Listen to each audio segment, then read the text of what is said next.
Shalom Chavrim, I'm Stephen Ben-Nun. You're watching Israeli News Live. RT is reporting here about President Putin here in his comments here based on the fact of a continuing growing threat on Russia's border in the Baltic regions there. The buildup of some 300,000 NATO troops that are happening there. So Putin commented on this. I want to go right into that with a couple of other stories we'd like to share with you. He says, our goal is to effectively neutralize any military threats to Russia's security, including those of the NATO Strategic Anti-Ballistic Missile Defense System. He's referring to NATO. The prompt global strike concept in information warfare. Today, leading world powers are currently using the most advanced scientific military equipment, is what he's talking about, knowledge and technology for weapons development.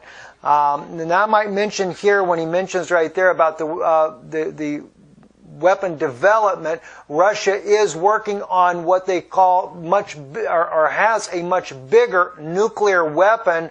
We're not talking about the Satan II, but now they have one called the Demon. That's supposed to make the Satan II that could take out a country the size of France look like a baby nuclear weapon. Anyway, it says Russia, just like those countries, is conducting similar research. Letting you get a little tip off as we create advanced weapons systems. Okay, and he says we strictly follow the international obligations that Russia has taken upon itself. He goes on to say here, but some other nations, as we know, cancel previous agreements. And he's speaking directly about the United States, their missile agreements, as was the case with the anti-ballistic missile system. This is, of course, done to try and gain the upper hand. We will continue to do everything necessary to preserve the strategic balance of power. We consider any attempt to alter or disrupt this balance to be extremely dangerous. And it is extremely dangerous. Let's not forget, as he says, that what formed this was in the early 40s and 50s. They helped the world to avoid large-scale conflict. And that's exactly right, what he says there. It did help to avoid conflict, but it is majorly growing again, and Cold War is not even a good word. But let me just share something with you here, a good news as well. As I've stated before, I have issues, not so much I don't think with Donald Trump as much as I do those that are gathered around Donald Trump, such as Kenneth Copeland, that may be leading him in a direction that he may not even be aware of himself. I notice again Donald Trump has recently spoken about how that he is, or made a speech there, he's really going after those that hate Catholics. Well, I don't have a problem with that really, because I don't hate Catholics at all. But I do hate a system. I can't stand a system that is out there to bring us under a one world global system. That I am against. All right, I'm not for that at all. I'm not for a new world order. In fact, I had some intel information that come from a journalist friend of mine there that shared with me, because I wanted to know specifics about Vladimir Putin and different members inside of Russia there. And it was shared with me privately that people such as Maria Zakharova, for one, is totally against New World Order. You have no idea how much that blessed my heart to hear that. Also, Russia's foreign minister, completely against the New World Order. So that kind of gives me a little bit of hope that maybe Putin as well. He stated in his own words that he's against the New World Order, but I've been I'm a little optimistic now. But I've been a little concerned because of Henry Kissinger. I'm only hoping that he's only playing Kissinger to find out more about what's going on. Otherwise, we are definitely headed in a New World Order direction. Somewhere along the line, though, this whole system's going to get derailed. God's going to do something to derail this system, and really it's going to backfire in their face. All right, so anyway, but here's the good news, though, about Donald Trump that I really appreciate from Sputnik here. It says, U.S., China, Russia may hold talks on reconstructing U.S. massive debt under Trump. Can you imagine that? Now, and according to the article right here, Russia and China and other emerging market economies have intensified the sale of holdings in U.S. government bonds. Russia financial experts suggest that if the sell-off continues and President-elect Trump moves forward on his spending promises, Washington, Beijing, and Moscow may end up holding talks with creditors on restructuring the U.S. debt. This would actually keep the United States from going into a total economic collapse. Do you realize? I mean, that's one benefit of Donald Trump running for president. In fact, our guests that we're going to be having on tomorrow, I don't know if we'll be able to air it tomorrow. I may end up having to air Sunday once we get through doing the editing there, but we have a special guest tomorrow. I don't even want to give away who it is yet. They had some very, very interesting things to share with us today about Donald Trump and this election, how things are going, and it'll be a blessing. I know you'll really appreciate this. So can't wait to bring these guests on tomorrow. I have an interview with them tomorrow. Again, I'll kind of keep it a secret as to who they are. Anyway, going on with TASS here, Russian Defense Ministry says Aleppo bombing's blunder will leave stain on Kirby's bio. Anybody knows about John Kirby here in his daily press briefing here the other day, which, by the way, thanks to many of you that I asked you to go there, express your thoughts as well. Take a look at it and express your thoughts. This is where he really comes up against Gayan, RT's reporter there. It's right around the 24-minute mark, in case you want to go there as well. Again, I'll leave it in the comments below. Thus far, I've been the only one that was bold enough to put the comment on the State Department's YouTube channel. I put on there, it is a shame that Gayan was treated the way she was. She is a journalist and deserves respect as such. Regardless of what the State Department may think, RT is a reputable news agency. I find more bias in U.S. media than I do in Russia today. I realize U.S. and Russian news both carry independent agendas to some degree, which is true. You know, I mean, let me tell you something. U.S. media, Russian media, Israeli media, all media has a bit of bias to some degree. You cannot help it. It's hard to try to avoid it. As a journalist, you try to be non-biased. And I try that as well even when it comes to Israel. I've exposed many things on our own people because, you know, judgment begins at home, guys. You know, we have to clean up our own house first. So, yes. So I went on to say there, Mr. Kirby may be stressed by the questions posed at times, but I have watched for some time and clearly see the bias against Gayan, RT's reporter. And that's true. He has lashed out at this poor girl many times. I applaud Matt. Matt's the guy you see in the front a lot of times on the left-hand side of your screen there. He stood up for her and reminded Mr. Kirby we have a new president, or excuse me, I said on there, I wanted to remind Kirby that we do have a new president-elect. And he's trying to reestablish the ties with Russia. But at this moment here, John Kirby, he was clearly trying to attack Russia, but using Gayan as his target to attack. It's just very disturbing here. So TASS brought some of this out. I've seen other articles in RT. RT made some major headlines with this on their news agency, standing up for Gayan as well. And not only did RT do it, but even Maria Zakharova, Russia's spokesman for foreign affairs, she stood up as well for Russia's reporter Gayan. So it's really nice to see so many people come out. And not only that, I was very happy to see, too, 92 thumbs down for this. So to me, that is support for this young woman as a reporter as well. She does deserve the right. She's very gutsy. She is back in there again today. Only this time she's even more bold and brash. She says, can I ask a question, or being that I am with RT, do I not get a question asked? So she's kind of rubbing it back in Kirby's face there, you know, and you know, I do realize John Kirby, no doubt, is under a lot of stress with all the questions, but it still is no excuse for the way she was treated. None at all. Anyway, something else I wanted to share with you. What I'm going to kind of speak to you here at the last part of our broadcast, I don't know what to think about these things. I'm just being honest with you, but I'm going to lay it out there because it's weird. All right, it's just really weird. I know there's a lot of people that believe in aliens. There's people that believe in the planet Nibiru coming. I do believe, and I believe that there is a planet called Nibiru. I do believe that planet is something that is coming mainly because of the Chilean astronomer that did his research about it, that came out when he was like around 90-something years old. They did a documentary. They show it.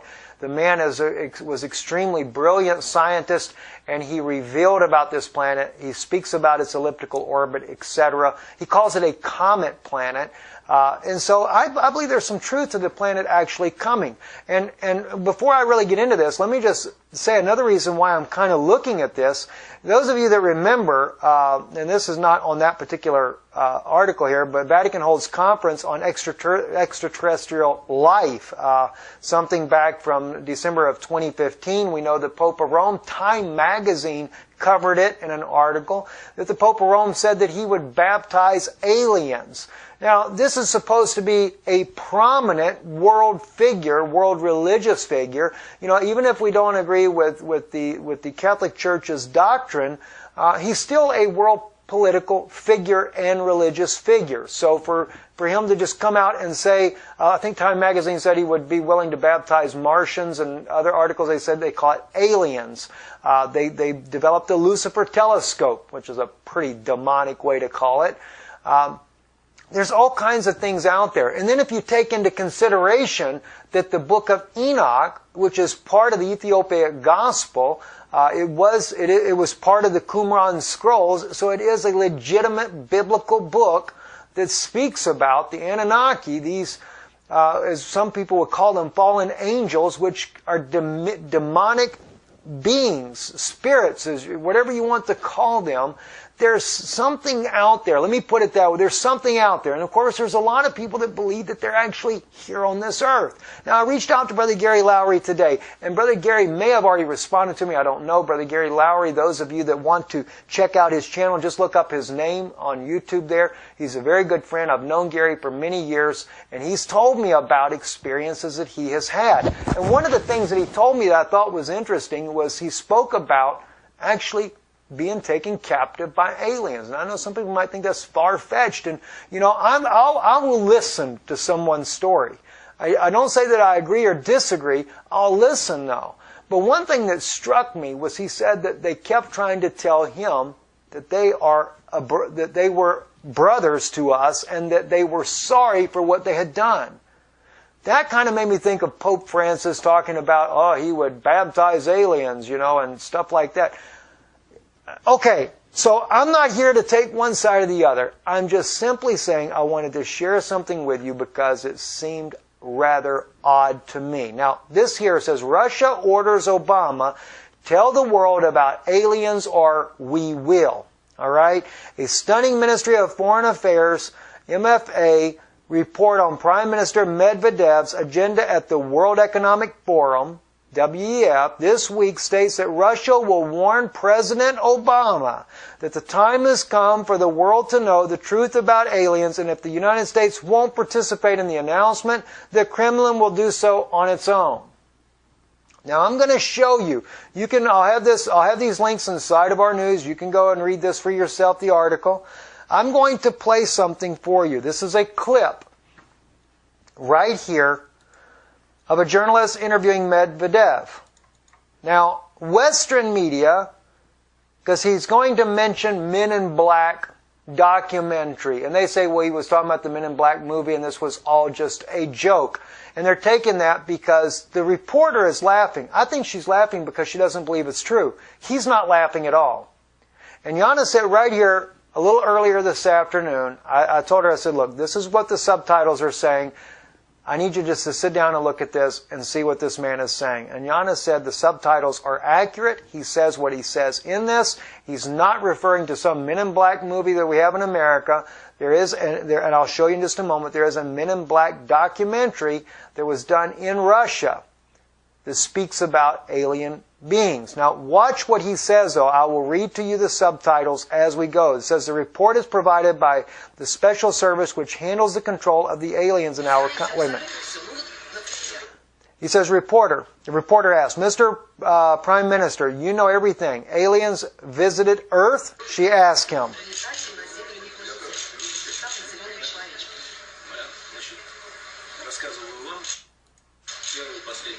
Now, let me clear out the advertising. He says, I tell you first and the last time, together with a nuclear suitcase, President Bring folder, top secret, it is entirely devoted to the strangers who visited our planet.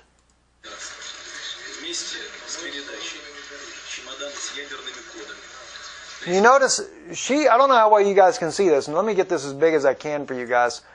She's like, I guess she finds it humorous. So she does, like sitting here laughing about what he's saying. All right? All right, I got to make it smaller because you can't see the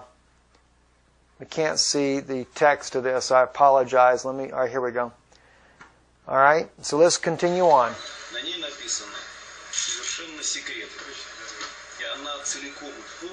says, I tell you the first and last time, together with a nuclear suitcase, President, bring folder, top secret, and it's entirely devoted to the strangers who visit our planet. All right, I already read that to you.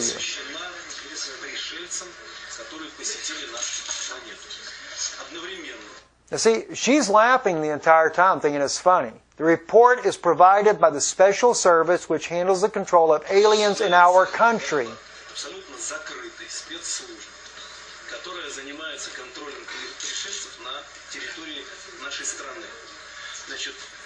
After the management term, 2 folders and a nuclear small suitcase are transferred to the new president, he says. And I'm telling you, this guy's he's not cracking a smile. It's not funny to him what he's saying.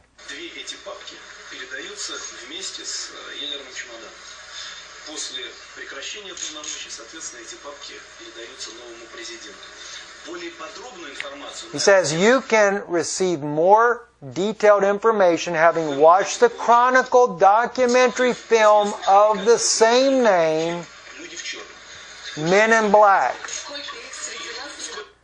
The reporter says, oh, you, how many?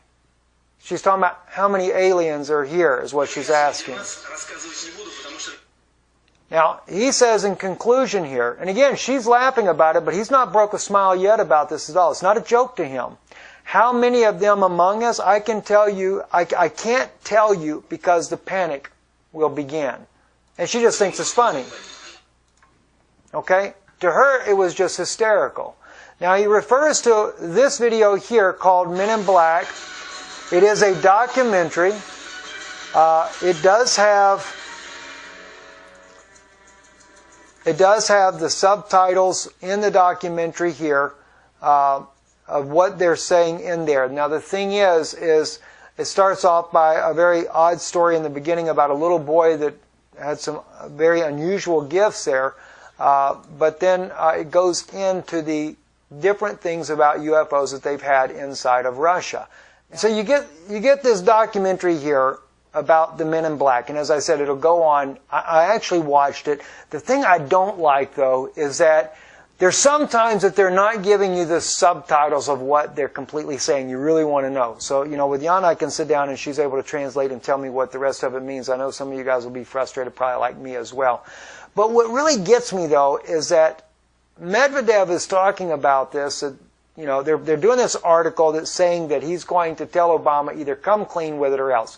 Now, we know that Hillary Clinton had made the comment during her campaign that, if she got elected, she would tell you about the aliens. Well, in the documentary of Men in Black, by the way, that the Russians have actually done here, they state in this documentary that not even presidents of the United States know, and presidents of most countries have no idea about these alien entities. Okay, that's all I can tell you. And I wouldn't be bringing it up if I don't know that the Book of Enoch actually speaks about these things. And of course, we're looking at a huge, major deception that'll be coming on this earth. That's what concerns me right there. A major deception is coming on the earth.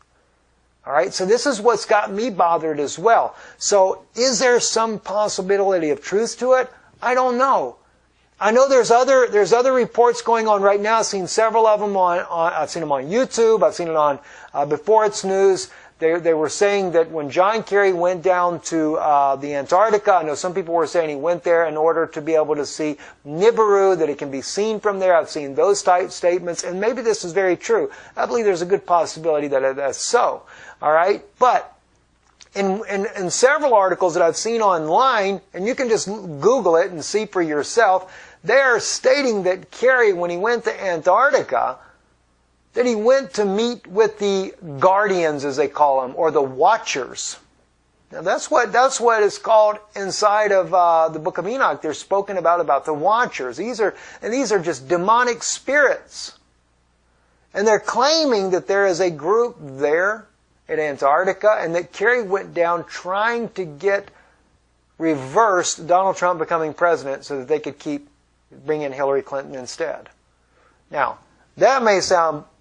I'm not even going to go into that because I don't know what to think of that. I really don't. But they say that when he left, they told him to leave and for him not to come back again. And of course, there's claims on the internet that this is why there was a major earthquake. You know, John Kerry gets back. He stays there in New Zealand. And when he stays there that very night, the very place he stays at is a 7.8 earthquake, them sitting there warning to him. All right, now, let me just say this here. As outlandish as all this sounds, and maybe it is outlandish, maybe it's just a bunch of hogwash. I'm not saying yay or nay. I'll tell you one thing, though. I do believe there's a major deception coming. And when you've got the Pope of Rome talking about baptizing aliens and you've got so many government officials now finally coming to a place where they're going to say that there is some truth behind this, something is up.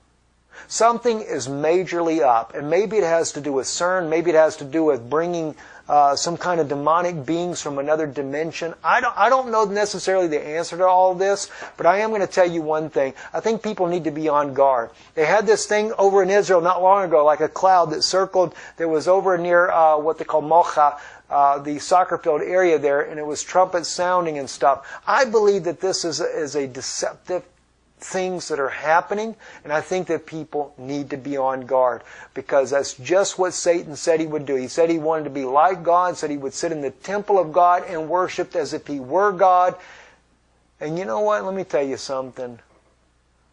I have always believed that the Antichrist spirit has moved through the Vatican, through every pontiff there has ever been. It's just been one after another after another. But wouldn't it be something that the fallen angels themselves, if they are able to take a form of once again, as they did all these years ago, wouldn't it be something else if they don't try somehow or another to fake the coming of Christ? I wouldn't put it past them. It'll be a major deception. And could you imagine how many people would fall for that? Isn't it kind of odd that all these different religious leaders around America and different places like Kenneth Copeland and Rick Warren and people like this here who are leading the people back to the Mother Church, Mother Rome and stuff, what are they all coming together for in the first place? Is it to worship some demon or something? Are there really alien beings or something down at the Antarctica? Was it really that John Kerry went there? Did they really warn him? You know, I'll let you guys think about that one there. I'm going to stick with the news the way I normally do things. But I just felt like that maybe I should share some of these things with you because I don't know what to think about it, but I do know one thing. I know that greater is He that lives in me than that devil that lives in this world. And that's another one to think about as well because it does say, I think that's the way the Scripture stated, is greater is He that is in you than he that's in the world. If that be the case, then Satan is actually living among us somewhere in this world. I'm Stephen Benoon. You're watching Israeli News Live. Real quick, I'm going to share with you as we close here about a 5-minute clip of a very special message that I've just loaded tonight on Danoon Institute. I hope it's a blessing for you. Would not be recognized. Their eyes would be heavy. Their ears would be deafened. Remember, so many times Yeshua says, "He that hath ears to hear, let him hear what the Spirit saith." What the Shekinah glory that was inside of His body, hear what He has to say. That's those that had ears to hear. Okay, but see, not everybody had ears to hear. Now, most of my Jewish... Check it out. We'll put the link to our channel there, Danoon Institute, so you can watch the rest of this message about breaking the veil. I'm Stephen Benoon with Israeli News Live. Shalom.